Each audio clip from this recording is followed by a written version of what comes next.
¿Qué tal? Buen día, bienvenidos a este primer Congreso Nacional de MLS y tercer Congreso Internacional de MLS. Buen día, Javier, ¿cómo estás? Buenos días, Pablo. Pues encantado de estar aquí, además de disfrutar de un evento como este, que va a ser algo absolutamente innovador otra vez, ¿no? Porque estamos mezclando lo virtual con lo presencial. Así que encantadísimo de estar en Córdoba, en Argentina, con tantos ya buenos amigos. Esperamos, creemos, sabemos que vamos a vivir una jornada histórica, donde vamos a adquirir conocimientos, donde vamos a compartir sinergia y donde todos aquellos que estén viendo esta transmisión a través del streaming, a quien saludos también, van a poder nutrirse durante todo el día de la evolución del sector inmobiliario. Javier, ¿cómo nace Universo MLS? ¿De qué se trata Universo MLS? Bueno, pues al final estamos con un reto detrás de otro, ¿no? Porque Universo MLS verdaderamente fue un reto que nos pusimos cuando aquellos meses de pandemia, ¿no? Todo nació, ya lo he contado alguna vez, pero lo vuelvo a repetir, todo nació de un encuentro que tuvimos con México. Tenemos aquí a la presidenta de AMPI de México, que luego tendréis el placer de conocer. Y todo nació de un encuentro que tuvimos en España entre oficinas de México, inmobiliarios que habían ido de México a España y a nosotros, a MLS, que nos invitaron a este evento. Y ahí pudimos ver la sinergia que de pronto se produjo entre ambos grupos. Y entonces yo comprendí de alguna forma que era un momento de romper fronteras. Nosotros ya habíamos hecho algo en España importante, que era romper las fronteras de MLS a nivel local y provincial, y habíamos hecho un MLS nacional. Y había llegado el momento en el que entendíamos que incluso las fronteras, estas que había ahora con los países, pues también era el momento de romperlas. Coincidió con que estábamos en el periodo de la pandemia y nos quedaba mucho tiempo libre, con lo cual pues me puse a trabajar la idea de ir contactando con MLS de otros lugares del mundo y empecé, claro está, con los MLS latinoamericanos, que de alguna manera si hay algo que se facilite aquí y que nos facilite el podernos encontrar, pues es el idioma, ¿no? Y ahí, a partir de ahí nació los primeros encuentros que fueron virtuales de MLS, que lo que todavía no llamábamos ni Universo MLS, sino que sencillamente lo denominábamos pues un encuentro internacional de MLS. Y fue una experiencia increíble, ¿no? Porque enseguida todo el mundo estaba en una gran disposición de hacer posible esto, ¿no? Y fijaros, ahora que estamos incluso en un momento en el que se ha extendido también esta misma iniciativa por los MLS de Europa, yo descubrí una cosa que le decía a Pablo, que me sucedía el otro día en uno de los encuentros que tuve con los compañeros de los MLS europeos, y era que aquello era una torre de Babel, porque es que había alguien traduciendo para los franceses, otros traduciendo para nosotros, para los españoles, los italianos por otro lado, es decir, éramos un montón de lenguas que al final pudimos encontrarnos y que estamos viendo hasta cómo vamos a hacer compatible el tema del idioma. Bueno, pues eso nosotros resulta que lo teníamos resuelto y por eso también nos ayuda mucho y muchísimo en este proceso. Entonces, dentro de esta breve historia, efectivamente, pues hemos ido evolucionando. Un día ya decidimos hacer un congreso, que fue el primer congreso internacional de MLS, que todavía seguíamos sin ser Universo MLS. Y luego, posteriormente, ya después de ese congreso, salieron algunos retos y uno fue crear la plataforma de Universo MLS. Y ahí hemos ido evolucionando. Hemos hecho algún congreso más hasta llegar a este nuevo reto, ¿no? Que era: ya no hay pandemia, ya nos podemos juntar, nos podemos pegar unos a otros, con lo cual, ¿por qué no irle dando un ámbito presencial? Y esa ha sido una nueva experiencia que efectivamente ha sido compleja, hemos de decirlo, muy complicada, el poder poner en común la parte presencial que vosotros estáis disfrutando con la parte virtual, porque como decíamos antes, los que nos ven en los otros lugares no nos ven aquí, nos ven en un escenario virtual que hay por ahí en algún lugar del universo virtual, y ahí es donde ahora mismo estamos ubicados. Pero de alguna manera compatibilizar eso es complejo, pero ha sido otro gran reto y además que pretendemos que siga de alguna manera evolucionando.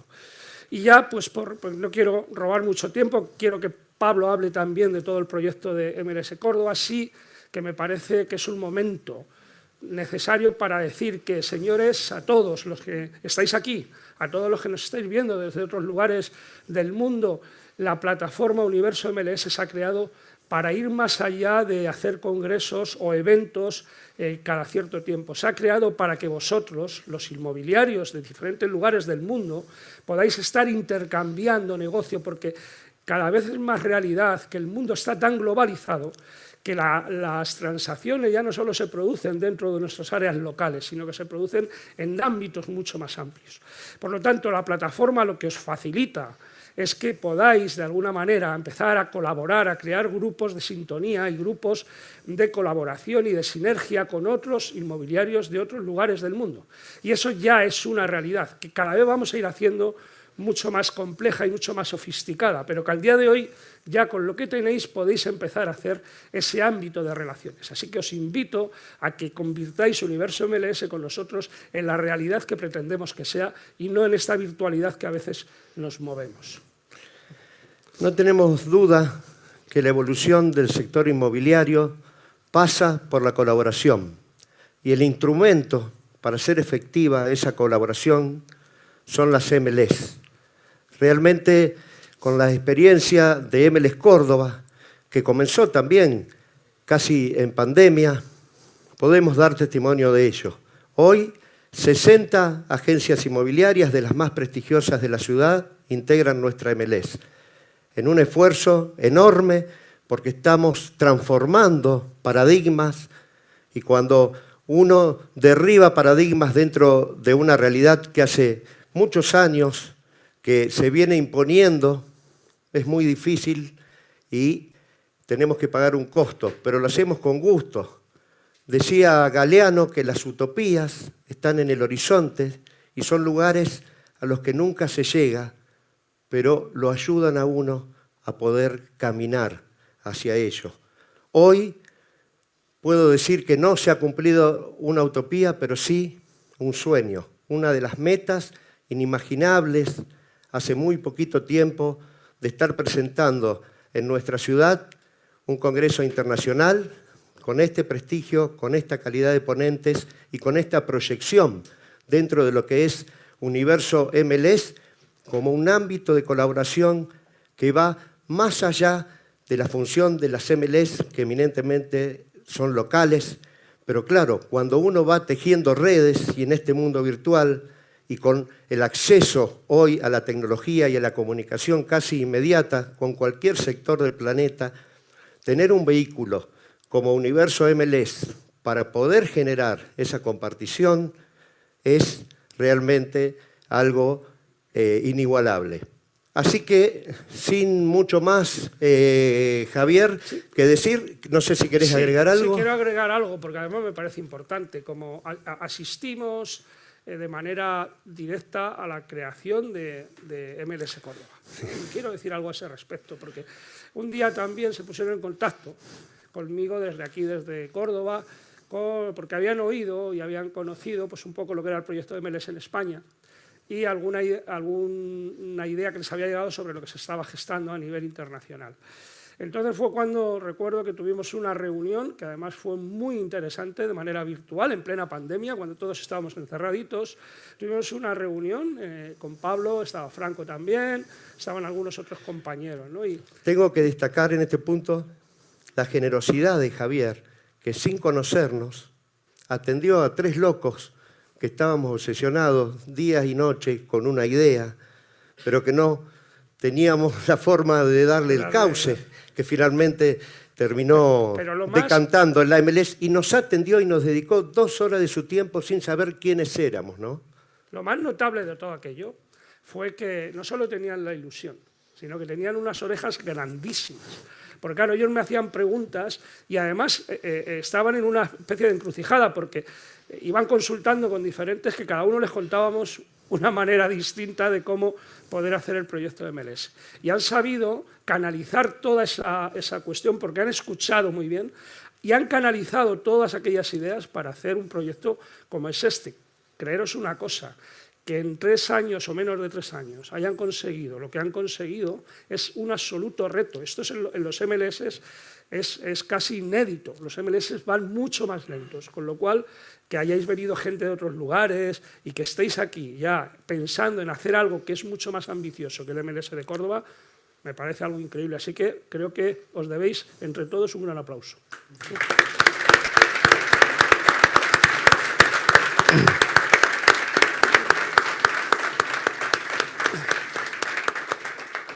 Antes de dar paso a Lalita, muchachos, esto no hubiese sido posible sin cada uno de ustedes, sin la confianza, sin el apoyo, sin la inteligencia y la visión que han tenido para conformar lo que hoy son MLS Córdoba y las distintas MLS que se están formando en el país.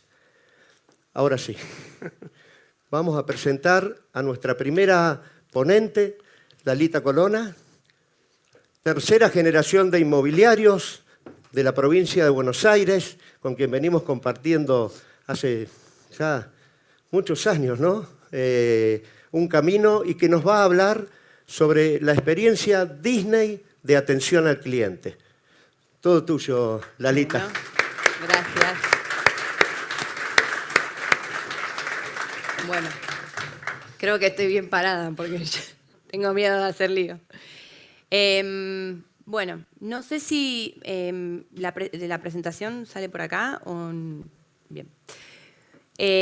Bueno, un placer estar acá compartiendo con ustedes. A muchos ya los conozco y ya me escucharon varias veces lo que vengo a contar de cultura de servicio. Prometo que el año que viene ya tengo otra experiencia para hacer, así que les voy a compartir lo que venga el año que viene. Un poco vengo a contarles a hablar de cultura de servicio, que es lo que aprendí este año en un viaje que hice en marzo a Disney.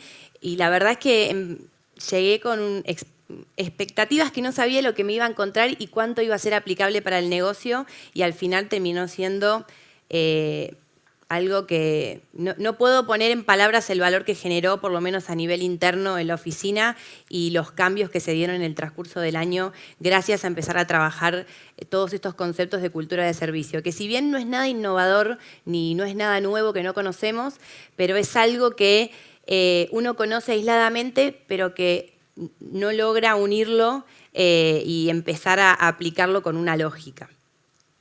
Así que, bueno, para mí ni hablar que Disney, no sé, los que lo conocen, es como el lugar de excelencia de lo que es atención al cliente y cultura de servicio, por lo menos para mí.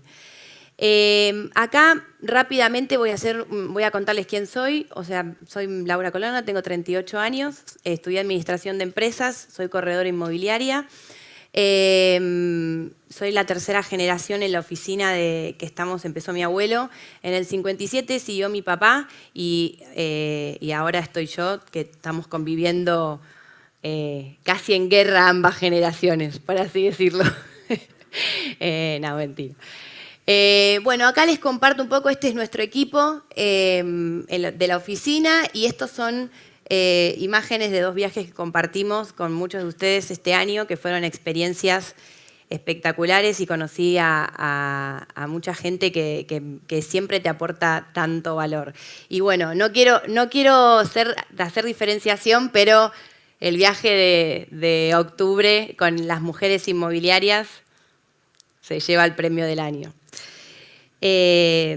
Bueno, vamos a empezar. A ver si... No sé si pasa o no pasa. Si querés, pásalo vos igual.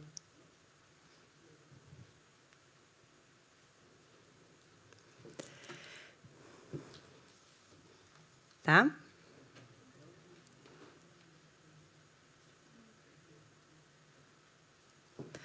Bueno, hasta que se acomode un poco la presentación, estos son los temas que vamos a ver un poco. Lo que habla la cultura de servicio son estos puntos, ¿no? Habla de identidad, habla de cultura, de propósitos, de estándares de calidad, de recupero de servicio, innovación y el flujo de experiencia del cliente. Todo eso que vamos a hacer básicamente un resumen, muy resumen, y después los que estén interesados en adentrar en la temática, si quieren me pueden preguntar y les puedo dar una mano para seguir interiorizándose con los temas. Antes, me parece muy importante porque todo el tiempo estamos hablando y haciendo foco en el cómo hacemos las cosas. De hecho, parte de lo que tiene que ver con cultura de servicio es en cómo hacemos. Pero es importante también no perder el norte hacia dónde vamos, porque estamos a veces muy focalizados al 100% en cómo lo hacemos, que nos olvidamos hacia dónde vamos. Y estamos en una época del año en donde estamos planificando el año que viene. Mira para abajo. Okay.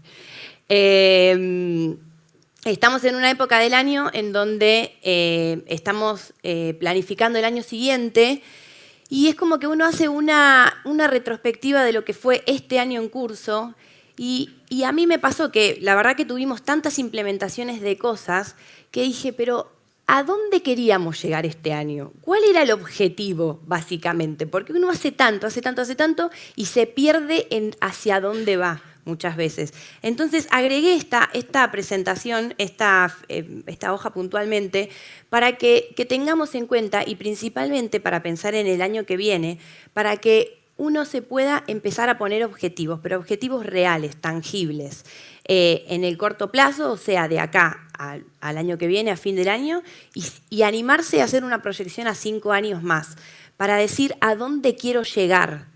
Y después me meto en cómo hago ese camino para llegar a ese objetivo final. Pero me pareció muy acertado y muy actual. Si quieren, pongamos el video. Seguramente lo vieron todos. Pero a mí me parece fantástico esto, como setear una visión clara y hacia dónde quiero llegar. Esto que dice. This is now the 26th of June 1998.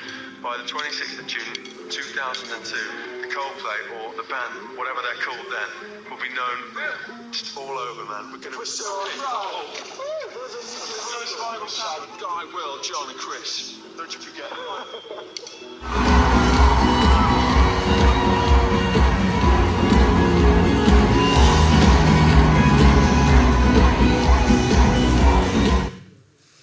Bueno, fue medio acotado ese, pero estaba bien. A ver, él se pone un objetivo claro. Dice, en 10 años vamos a ser grandes, muy grandes, y está seteando un objetivo. Y hasta ahí llegaron. Un poco lo que decía Pablo, animarse a ver hacia el final y después construir un camino queriendo llegar a ese punto. Entonces, bueno, ese es el camino que hago todos los días para llegar a mi casa, de mi casa al trabajo, básicamente. Entonces, uno si sabe dónde tiene que llegar, va a poder elegir el mejor camino para hacerlo. Así que quería hacer esa aclaración y dicho eso, vamos a adentrarnos un poco en el cómo, que tiene que ver con la cultura de servicio. El primer punto que remarca la cultura de servicio habla de cultura y de identidad. ¿Qué hace Disney? ¿Qué hace Disney cuando entran los empleados a trabajar? Lo primero que hacen es, los ponen en un programa que se llama Traditions y durante un mes o durante X cantidad de tiempo se embeben en la cultura de Disney. Básicamente es como que les dicen, así somos y esto es lo que todos tenemos que ser en equipo. Sería imposible que suceda la magia que sucede en los parques si esto no ocurre. Entonces, en función de esto, bueno, nosotros estamos trabajando internamente también en la creación de una escuela, justamente más allá de los contenidos técnicos del rubro inmobiliario. Es tan importante esto, la transmisión de la cultura para toda la gente que trabaja con nosotros, tanto nuestros equipos como los clientes. Tienen que entender quiénes somos y digamos, cómo es esta cultura. Entonces, bueno, un poco acá yo pongo imágenes, ¿no? Que esta es la imagen en blanco y negro, es el día que inauguró mi abuelo la oficina con un socio que tenía. Y este año cumplimos 65 años y bueno, hicimos un evento en la oficina con un cartel de 65 años. Y en la sala de firmas nosotros tenemos una línea de tiempo con todos los hitos importantes de la inmobiliaria. Este es el momento, digamos, que tienen ustedes para empezar a desarrollar el storytelling y empezar a contarle a todo su equipo y a todos sus clientes quiénes son.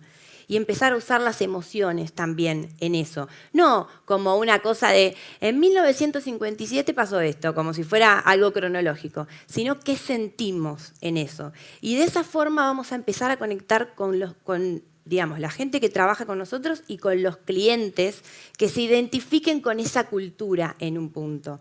Entonces vamos a poder elegir y esos van a ser nuestros mejores clientes a largo plazo, porque son los que van a compartir esa identidad con nosotros. Entonces Disney trabaja muy fuertemente en esto, en esta transmisión de la cultura, para que la gente pueda vivir eso cuando están en los parques.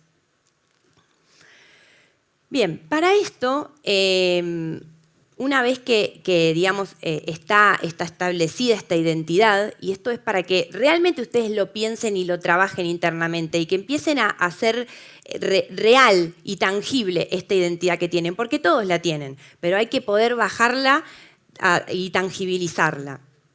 Entonces, con eso van a poder empezar de alguna manera a pensar cuál es su propósito. Su para qué, digamos. Y ese va a ser el cómo de lo que veníamos hablando antes, en cómo van a llegar a esos objetivos.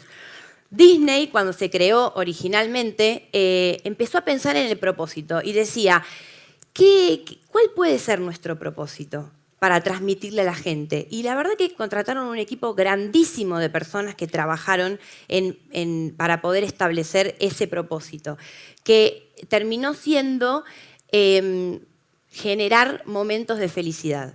Súper simple y súper acertado, porque es real. Uno va a un parque y sinceramente entras y cada cosa que pasa te genera un mini momento de felicidad seguro. Entonces, lo primero que se planteó Walt cuando empezó a crear esta empresa, dijo, yo quiero romper los estereotipos del mercado. ¿Cuáles eran los estereotipos del mercado en ese momento para los parques de diversiones? Eran calecitas donde los chicos iban, jugaban solos y los padres se quedaban esperando afuera. Entonces dijo, no, yo quiero hacer algo en donde toda la familia esté integrada y donde toda la familia pueda divertirse. Y en ese momento lo miraban y le decían, pero vos estás loco. O sea, ¿qué padre, qué adulto se va a querer subir a un juego o va a querer participar de algo con los chicos? Y sin embargo, creó lo que creó, que hoy lo vemos como algo normal, como algo común, pero en realidad en ese momento fue romper un estereotipo. Sigo alineada a lo que decía Pablo, ¿no? Esto de romper el molde, que a veces hay que pagar el costo, porque puede funcionar o no, pero evidentemente a ellos les funcionó. Entonces, acá traigo una bajada de lo que hicimos nosotros cuando estuvimos trabajando en el propósito de la inmobiliaria, ¿no? Y decíamos, bueno, es difícil romper los estereotipos del mercado inmobiliario y sí y no, digamos. ¿Cuáles son los estereotipos del mercado inmobiliario? Son todos unos chantas, hacen las cosas mal, lo único que le importa es la plata, quieren cobrar y se van. Bueno, entonces empecemos a diferenciarnos en cómo hacemos las cosas y en cómo hacemos sentir a las personas que trabajan con nosotros. Me parece que esa, en un punto, es la clave. Entonces, nosotros pensando y trabajando, establecimos como nuestro propósito el vivirlo distinto. Vivirlo distinto sentíamos que nos identificaba a nosotros internamente como equipo, porque tenemos,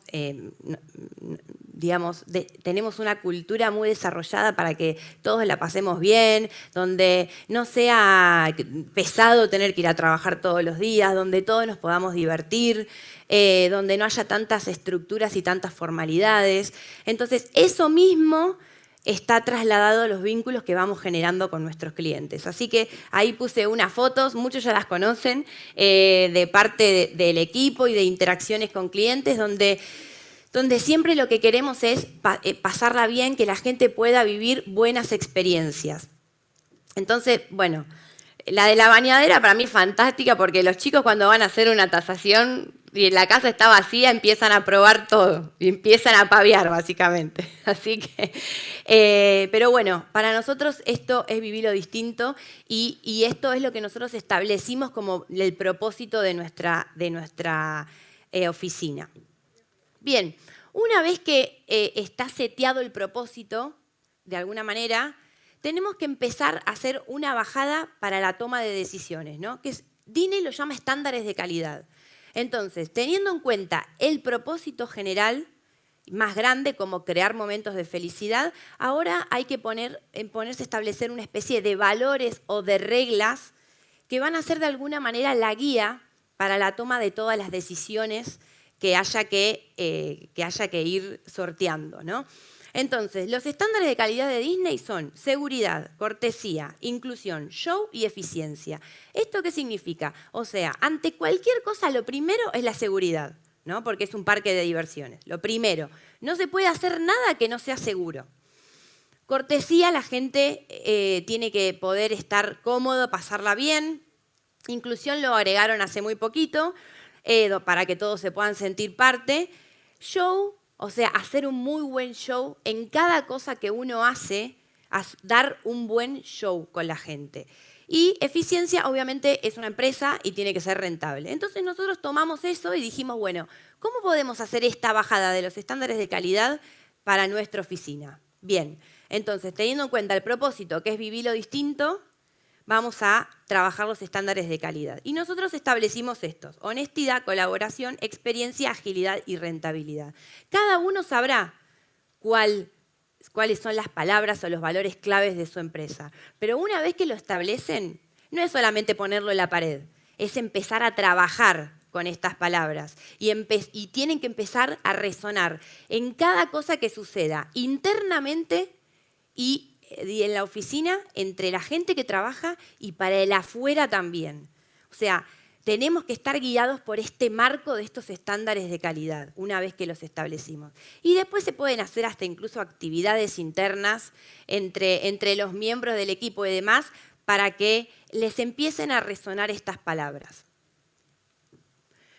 Bueno, no todo es color de rosa, digamos, ¿no? Para Disney tampoco. O sea, y tienen un montón de inconvenientes y de problemas en el transcurso del día, por ejemplo, de un parque, ¿no? Y ellos dicen, hay una frase que para mí está muy buena, y es: muchas veces no tenemos la culpa, pero es nuestro problema. En nuestro rubro pasa un montón, y más siendo intermediarios muchas veces, que suceden un montón de cosas con profesionales, con el cliente en sí, con los inmuebles, y no es nuestra culpa en realidad, pero nos tenemos que de alguna manera hacer cargo para que fluya, digamos, la operación, por así decirlo. Entonces, ahí también tenemos un punto de diferenciación. Un ejemplo de Disney, nosotros cuando fuimos al parque hicimos un ejercicio ahí, ¿no? Y era, bueno, tienen que ir a un puesto de comida y que algo pase, o sea, no sé, agarrar una cerveza y que se caiga al piso y a ver cómo reaccionan, digamos, los empleados, ¿no?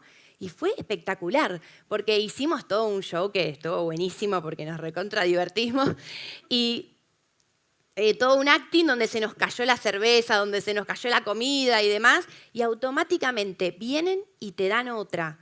O sea, literal, o sea, te reponen, seguramente a alguno de los que fue les pasó alguna situación particular, y ellos vienen y te reponen la comida, digamos.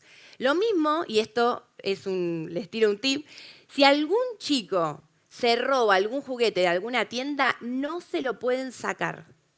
No se lo pueden sacar. O sea, es como que no pueden, los chicos en Disney son Dios básicamente, entonces es como que no pueden ni llorar, ni estar tristes, ni nada, con lo cual si un nene se lleva un juguete sin darse cuenta, no le pueden decir nada, ni a él ni a los padres.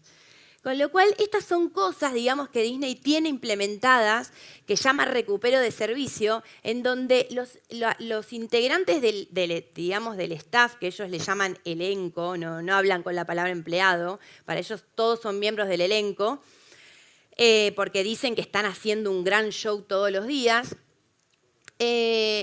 están empoderados para poder tomar este tipo de decisiones. Y esto es muy importante y realmente es vital poder ponerlo en práctica. ¿Cómo se logra el empoderamiento de la gente que trabaja con nosotros? Capacitándola, que puedan entender la cultura, que puedan entender la identidad, que puedan entender el propósito y los estándares de calidad.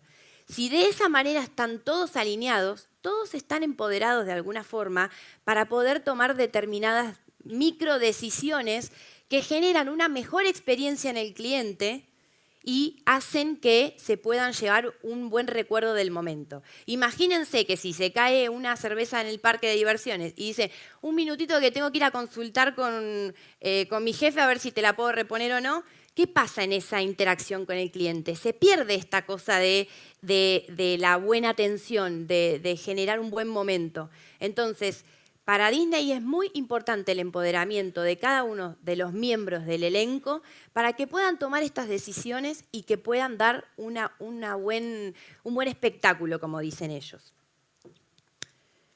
Bien, innovación. Estamos pasando, imagínense, media hora, o sea, cada temática tiene para desarrollar un montón. Les estoy diciendo los puntos más importantes que se fueron desarrollando en el curso, ¿no? Esto se trabajaba una temática por día en cada uno de los parques, así que imagínense si había tiempo para desarrollar el tema. Disney tiene reuniones de innovación con todos los empleados todo el tiempo, y tienen una política que se llama You Say We Listen, y eso significa, vos te sentás conmigo y me contás qué pasa en el día a día de tu trabajo. Lo hacen con empleados y a veces nosotros hasta incluso medio que lo implementamos con algunos clientes inclusive. Que empiecen a contar la operatoria, qué pasa en el día a día, micro cosas, no sé. Pongo el ejemplo que algunos me van a tirar con algo, ¿no? Pero hablando de los alquileres, ¿no? Tantas cosas pasan en la diaria de los alquileres, o sea, tantos mini puntos de mejora que hay, pero desde lo más chiquitito hasta lo más grande, y ese mini cambio que podemos hacer en el proceso le puede generar una satisfacción enorme al cliente. Y eso por ahí uno en el día a día, si uno no lo charla en una reunión o no escucha a la gente que hace el trabajo más operativo, no se pueden generar estos cambios en un punto. Entonces, Disney, como son tantos, lo que hace es tener reuniones de innovación en donde cuentan todos los empleados, por así decirlo, los miembros del elenco, la diaria de su trabajo. Entonces, por ejemplo, gracias a estas reuniones, lograron hacer una mejora en el juego de La Torre del Terror, la conocen, es la de Hollywood Studios, la del ascensor, el juego súper conocido. En un momento tenían un problema con el juego que la gente no se subía y no entendían por qué. O sea, como que no había cola, no había espera, ¿no? Entonces no entendían qué pasaba. Y en una de estas reuniones de innovación, que el heladero que está vendiendo helados a la entrada de ese juego fue parte de la reunión de innovación, porque, digamos, es parte de alguna manera de la atracción. Y él dijo, yo lo que veo normalmente es que los padres vienen con los chicos de la mano, así, y de repente se abre una ventana donde la gente grita y caen todos al vacío y de repente el nenito dice, papá, nos vamos a morir. Y el padre le dice, sí, nos vamos a morir. Claro, o sea, no hay forma ni chance que el nene se quiera subir a esa atracción. Sumado a que la entrada de ese juego coincidía con la salida. Con lo cual todos salían reventados, vomitando, con los pelos así. Entonces, ¿qué hicieron? De esta reunión surge la mejora de que, por empezar, cambiaron la entrada y la salida. Entran todos por un lado y salen todos por el otro. O sea, no se cruzan. No cruzan experiencias, por así decirlo. Y por adentro de la torre insonorizaron todo para que no se escuche y la ventana ahora se abre de otra manera, para que no se vea la gente en el momento que se cierra la puerta y te tiran un par de pisos para abajo. Entonces, parece una pavada, pero esa mejora la implementaron porque el heladero contó lo que estaba sucediendo en la práctica, digamos. Y eso es importante y no lo tenemos nunca en cuenta, porque no solemos tener en cuenta a las personas que hacen el trabajo operativo a veces para tomar ciertas decisiones. Así que lo que ellos hacen mucho foco es en esto, en pensar en pequeñas cosas que generen grandes cambios, que la innovación sea simpleza, no hacer un cohete espacial que vaya a la luna, sino que pequeños cambios en la operatoria que puedan generar una mejor experiencia al cliente. Bueno, no sé cómo vengo con el tiempo, creo que Y para llegar, digamos, a la conclusión de todo esto, es empezar a pensar en el flujo de la atención al cliente. O sea, desde el principio hasta el fin, digamos, en cómo y cuándo se contactan los clientes con nosotros. Y a veces no lo tenemos en cuenta. Pero ¿cuál es el primer punto de contacto que tiene el cliente con nosotros? A veces la búsqueda en Google o la página web. Entonces, si la gente nos busca en Google, no sé, inmobiliario tanto o propiedades en tal lugar y aparecemos nosotros y nuestra página web está buenísima y está bárbara y todo, y después dice teléfono fijo, tal, voy a llamar. Llama y el teléfono fijo es parte del mobiliario. O sea, ya es una decoración porque no lo atiende nadie. Por lo menos a nosotros era un punto muy importante porque el teléfono fijo realmente a veces ya como que es sonido ambiente, es como música funcional el sonido del teléfono fijo porque, che, está sonando el teléfono, no lo va a atender nadie. O sea, ¿qué pasa? Pues es la realidad. Entonces, eso ya genera un primer punto de contacto negativo para el cliente, porque no te estoy atendiendo el teléfono. Y no lo tenemos en cuenta. Pensamos que el primer punto de contacto con el cliente es cuando presencialmente te digo, hola, ¿qué tal? Pasá a mi oficina, todo muy lindo. Pero si ya vivió una mala experiencia previa, quizás ni termine de llegar con nosotros. Entonces, crear un flujo de experiencia del cliente tiene que ver con eso. Empezar a repasar cada punto de contacto que tiene el cliente verdaderamente con nosotros. No solo físico, sino también desde la web, desde las redes sociales, desde la cartelería en la calle. Y todo tiene que estar pensado desde generarle una buena experiencia. Entonces, va a empezar a haber un flujo en donde haya puntos más verdes, donde haya puntos amarillos y donde haya puntos rojos. Siempre va a haber un punto rojo, siempre. Y llevándolo a nuestra actividad, seguramente una reunión en donde uno le va a pasar una tasación al cliente, seguramente sea un punto rojo o amarillo. No porque ustedes hagan algo mal o porque nosotros hagamos algo mal, sino porque es la percepción del cliente. El cliente va a tener una expectativa determinada y nosotros básicamente se la vamos a bajar, porque normalmente siempre esperan $40.000 más de lo que le decíamos, mínimo más o menos. Entonces, ahí sabemos que tenemos un punto entre amarillo y rojo, sí o sí. Entonces, ¿cómo hacemos para diseñar la experiencia y sacar al cliente de ese punto amarillo o rojo? Tenemos que tener preparada este flujo con un punto verde enseguida después de ese punto amarillo o rojo. Entonces, hace poco trabajamos en la oficina con esto y decíamos, ¿qué podemos hacer para generarle un punto verde después del informe de tasación al cliente? Rápidamente hay que sacarlo de ahí, para que no se quede estancado en esta mala sensación o esta diferencia entre la expectativa y la realidad. Porque básicamente, ¿qué es que haya un punto amarillo? Es que la expectativa es distinta. Entonces, me voy más para atrás y digo, empecemos a setear las expectativas del cliente con nosotros. Entonces, una vez que tenemos seteadas las expectativas, vamos a poder manejar los momentos.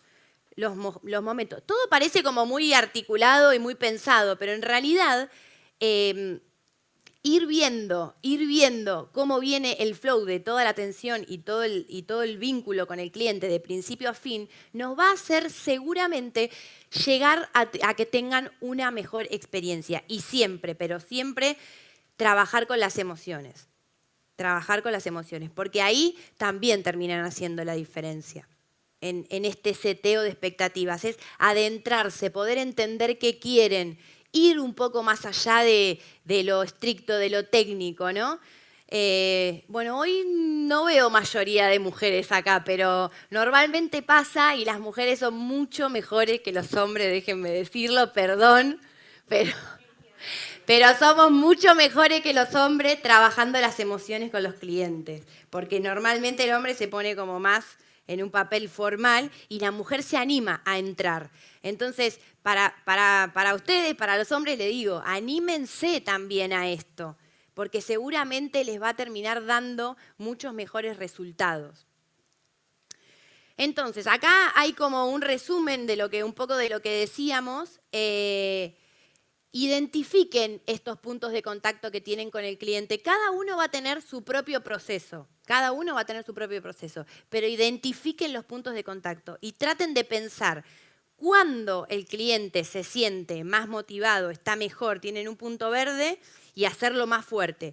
Y cuándo van a tener un punto amarillo o un punto rojo y cómo van a hacer para prepararse para eso y cómo van a salir. Hay que generar todo el flow de esto de la experiencia del cliente. Si lo bajan a un papel, se van a ir dando cuenta y van a encontrar un montón de puntos de mejora, seguramente. Seguramente. Traten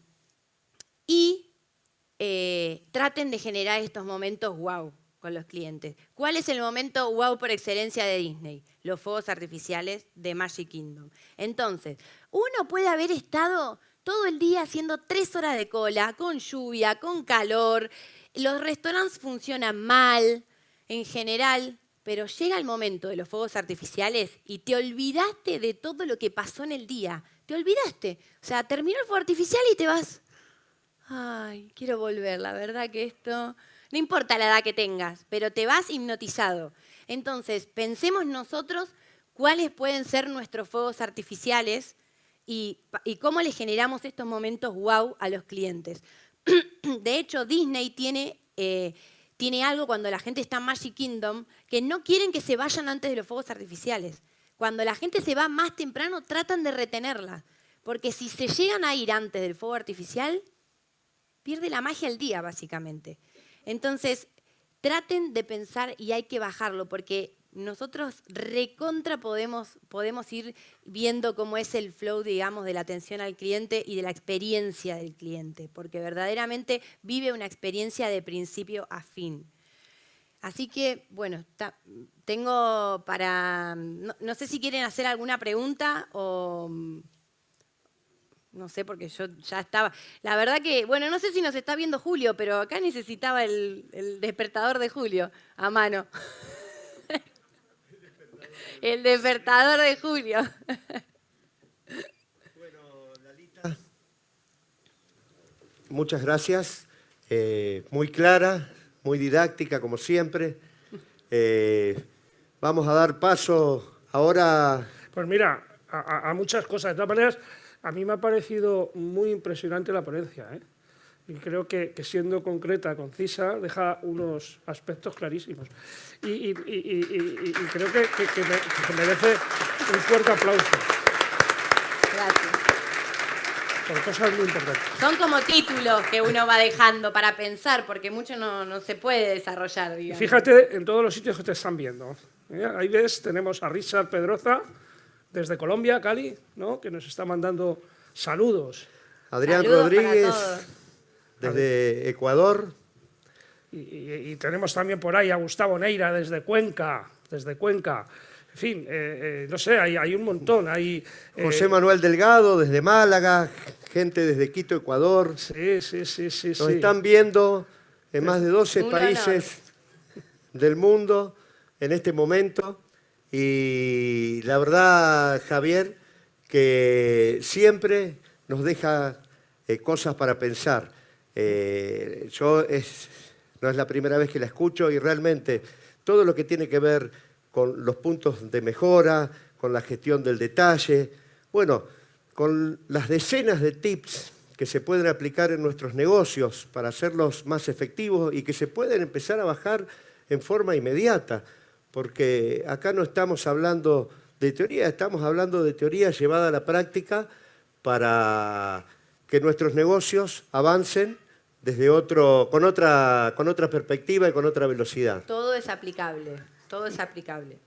Así que eso me parece lo mejor de todo, porque es, bueno, me siento, lo pienso, no es una tarea fácil, pero creo que después va generando un marco de trabajo que hace completamente la diferencia. El tirarse a la pileta vestido por parte de Marcos, que es uno de los colaboradores de Lalita, fue una promesa, fue parte de ese juego ¿Eh? Sí, lo Era una habíamos casa visto. era una propiedad muy difícil de vender y dijo, si la llego a vender, me tiro vestido a la pileta. Contanos cómo fue esa Había esa dicho, experiencia. si vendo la casa antes del verano, porque estábamos empezando el verano, y dijo, si vendo la pileta antes de la casa antes del verano, me tiro a la pileta vestido. Y quedó como, bueno, sí, se lo dijo al dueño de la casa. Así que, bueno, finalmente la operación se dio en diciembre, de hecho, fue al límite. Y el mismo vendedor, o sea, el propietario, le dijo, mirá que no me olvido, que vos tenés que venir a mi casa y yo te voy a filmar. Así que lo terminó haciendo, la verdad que, bueno, son cosas que para nosotros eso representa el vivilo distinto, porque terminar generando estos vínculos y estas relaciones y que todo sea como esto, para nosotros esto es un momento wow, no solamente con el cliente, sino internamente, porque De todas son formas, cosas que gratifican. Fíjate que hay una cosa de las que has contado, vamos, más que contar es el concepto en sí, que me parece muy importante a tener en cuenta, que es la necesidad de planificar, porque a veces si no lo que estamos es como haciendo cosas, Exacto. ¿sabes? Haciendo esfuerzos que no sabemos bien cuál es el resultado que eso va a dar, ¿no? Sino que está ahí, ¿no? Entonces, esa idea de planificar bien hacia dónde voy, ¿no? Sí. Cómo quiero hacer esto, trabajar esa parte de las emociones y ponerte un objetivo hacia el que vas a conducir es básico, y eso a veces los inmobiliarios nos despistamos mucho de ello, No lo porque hacemos. entramos en un día a día, ¿no? ¿Verdad? Por eso agregué esa primer hoja, digamos, con la visión, porque me parece que es clave, y es que, y todo lo que hagan, mídanlo. Todo hay que medirlo, porque eso es lo que va a hacer que podamos mejorar. Porque nosotros no tenemos como esta cosa de medir. Hacemos y muy pocos miden. Medimos. Bueno, pues nos dicen que se nos agota el tiempo, Sí. compañero, Bueno. el tiempo este. Muchísimas gracias. Un aplauso para Lalita. Gracias. Bueno, y nos vamos a ir unos minutitos a publicidad, pero no nos vamos del todo porque enseguida estamos de vuelta.